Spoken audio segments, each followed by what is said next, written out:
খালি চোখে আমরা যা দেখি এটা প্রথম আকাশের মহাশূন্য, এর অনেক অনেক অনেক উপরে প্রথম আকাশ, এরপরে দ্বিতীয় আকাশের মহাশূন্যের স্তর শুরু, এরপরে দ্বিতীয় আকাশ, তারপরে তৃতীয় আকাশের মহাশূন্যের স্তর শুরু, তারপরে তৃতীয় আকাশ। একটার চেয়ে আরেকটা বড়। প্রথম আকাশের চেয়ে দ্বিতীয় আকাশ কত বড় বলি, আপনার হাতের আংটিটা যদি সাহারা মরুভূমিতে আপনি ছুঁড়ে ফেলে দেন, পুরো মরুভূমির তুলনায় আংটি যত ছোট, আল্লাহর দ্বিতীয় আসমানের তুলনায় আল্লাহর প্রথম আসমানটা ঠিক তত ছোট। সূর্য দেখে আমরা অবাক হয়ে যাই, 9,30,00,000 মাইল দূরে, এই পৃথিবীর চেয়ে 13 লক্ষ গুণ বড়। এটার সানশাইন আলো আসতে পৃথিবীতে 8 মিনিট 18 সেকেন্ড লেগে যায়। তার মানে সূর্যই বড় না, সূর্যের চেয়ে অনেক বড় তারা আছে। সূর্যের পরে পৃথিবীর সবচেয়ে কাছের যে তারা বা স্টার, ওটার নাম হচ্ছে প্রক্সিমা সেন্ট্রাই, এরপরে আলফা সেন্ট্রাই এ, আলফা সেন্ট্রাই বি, ইটা ক্যারিনা, বেটেলজিউস, এরকম একটার পর একটা তারা।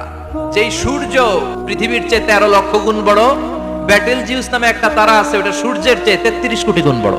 তার মানে কি বেটেলজিউসই সবচেয়ে বড় না, ছোট্ট একটা তারা। এই বেটেলজিউসকে খেয়ে ফেলাইতে পারে এরকম 1000 কোটি গুণ বড় সাইজের তারা আছে না নাই? এরকম কয়েক বিলিয়ন তারা নিয়ে আমাদের গ্যালাক্সি গঠিত। আমাদের গ্যালাক্সি, এটার নাম মিল্কি ওয়ে। এরকম কত হাজার কোটি গ্যালাক্সি আছে আমেরিকার নাসার বিজ্ঞানীরাও জানে না। আমাদের গ্যালাক্সির সবচেয়ে কাছের যে গ্যালাক্সি, ওই গ্যালাক্সিটার নাম হচ্ছে অ্যান্ড্রোমেডা। আমাদের গ্যালাক্সি থেকে কেউ যদি কাছের গ্যালাক্সি অ্যান্ড্রোমেডাতে যেতে চায়, তার 2.5 মিলিয়ন লাইট ইয়ার্স সময় লেগে যাবে। লাইট ইয়ার মানে আলোক বর্ষ। আলোর গতিতে যদি ছোটা যায়, 2.5 মিলিয়ন মানে হচ্ছে 25 লক্ষ।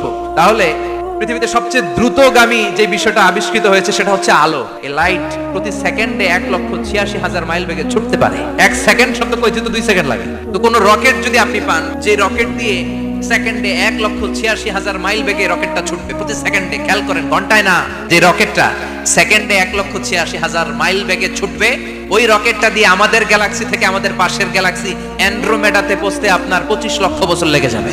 এরকম বিশাল বিশাল তারা দিয়ে আমাদের আকাশটারে বিউটিফাই করেছে কে?